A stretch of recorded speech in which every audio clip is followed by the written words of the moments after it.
Para entender la evolución económica en Colombia, es útil examinar cómo interactúan cuatro elementos centrales: la liberación del comercio iniciada en los 90 y cómo afectó la capacidad de competir; la redistribución de los fondos públicos que cambió la relación entre el gobierno central y las regiones; las diferencias en el progreso entre la nación y sus territorios; y la nueva conexión entre el alza de precios, el mundo del trabajo y la falta de empleo, incluyendo la tecnología global y los procesos recientes. Si bien cada uno de estos procesos a menudo se analizan por separado, en realidad comprenden un sistema de normas, motivaciones y barreras que han trazado el rumbo y el desarrollo, el reparto de las riquezas y la estabilidad económica del país. La apertura del comercio impulsó la modernización y la variedad de productos, pero también expulsó a las empresas locales a la rivalidad y disminuyó la viabilidad. A su vez, la descentralización fiscal transfirió el dinero a las funciones, a las regiones y a los municipios, ampliando los servicios básicos, aunque venció las brechas en las administraciones y el control del ciudadano.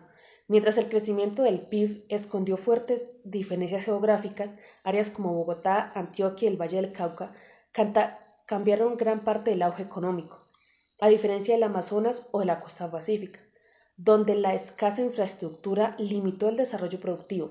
Finalmente, el reciente incremento de la inflación, agravado por el problema logístico de conflictos globales y la automatización, ha impresionado al mercado laboral, aumentando el trabajo informal y desafiando los límites de las políticas económicas y convencionales. Esta investigación examina cómo la combinación de estos cuatro factores han configurado el entorno social y económico de Colombia, y estas lecciones ofrecen para diseñar estrategias de que armonicen las competitividades externas, la equidad territorial y la seguridad en el ámbito laboral en los próximos 10 años.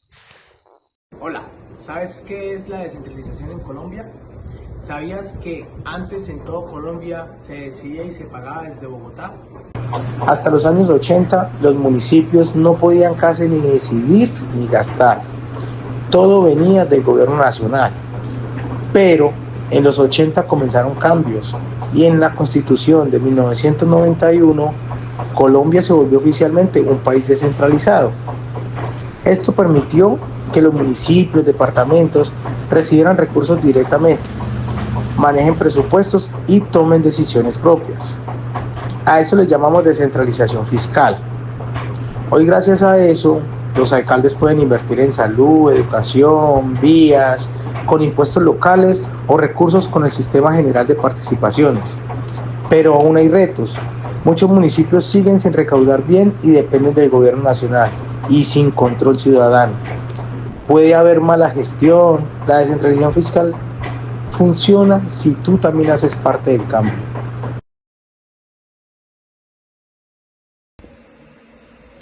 Hola, bienvenidos. Les voy a hablar de tres temas importantes para entender el panorama económico del siglo XXI: la inflación, el desempleo y el mercado laboral. Pero no vamos a verlos como simples estadísticas, vamos a analizarlos como fenómenos conectados, influenciados por factores globales, tecnológicos y sociales que están transformando la vida de millones de personas. La inflación es más que una emisión monetaria. Tradicionalmente la inflación se explicaba como el resultado de imprimir más dinero. Pero en el siglo XXI esto ya no es suficiente. Vemos un claro ejemplo de la inflación post-pandemia. Aquí intervinieron factores como la ruptura de cadenas de suministro, la guerra en Ucrania, aumento de los precios de los combustibles y problemas logísticos globales. Incluso en países con políticas monetarias estrictas vieron subir sus precios.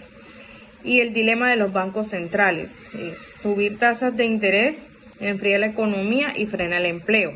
Y mantenerlas bajas puede alimentar la inflación.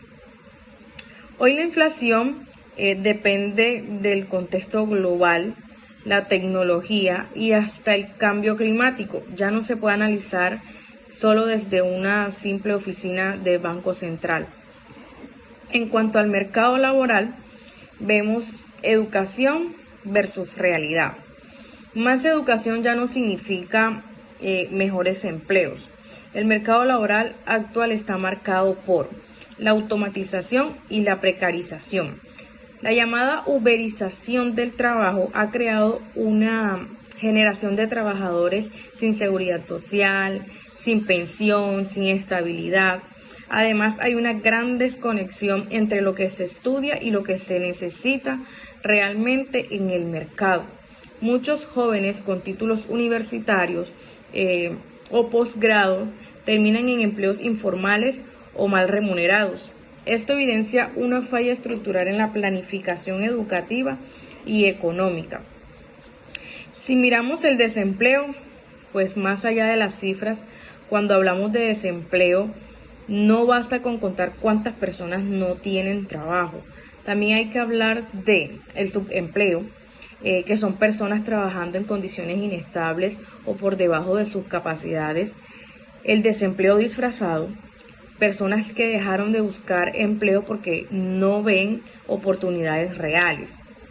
En América Latina, más del 50% de la población trabaja de forma informal, lo que distorsiona las cifras oficiales. Además, la automatización sigue eliminando empleos tradicionales, especialmente en manufactura y tareas administrativas. Sí, se crean nuevos empleos tecnológicos, pero no todos tenemos acceso a ellos. La desigualdad económica, las desigualdades educativas y digitales hacen que muchos queden por fuera del nuevo mercado laboral. Entonces, la inflación. Buenas tardes, mi nombre es Eduardo Garzón, estudiante de Psicología.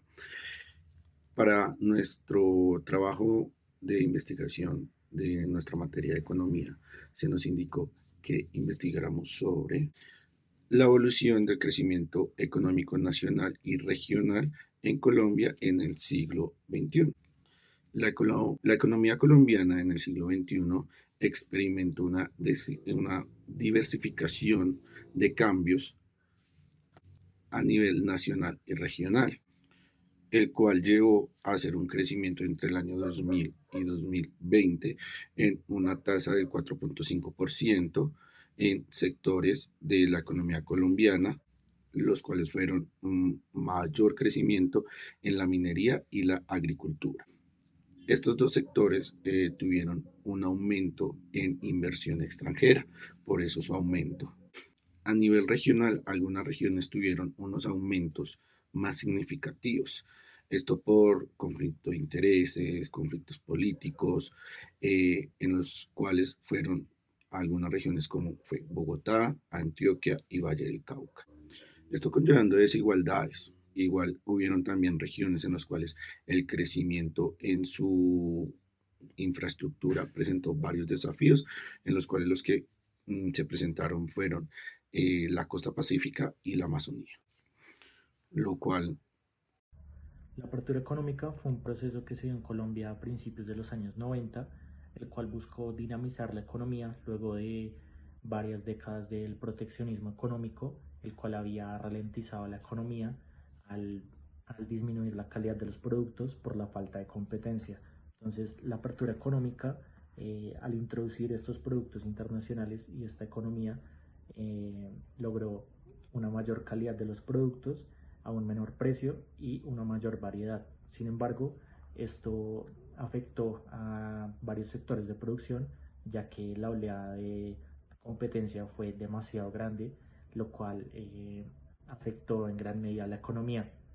Entonces el Estado, al disminuir los aranceles, tuvo que recurrir a aumentar el IVA y los impuestos a los consumidores para tratar de disminuir pues, esta pérdida, ya que el país cayó en un déficit comercial. Por esto se puede decir que la apertura económica no fue del todo positiva, ya que la balanza comercial ha disminuido durante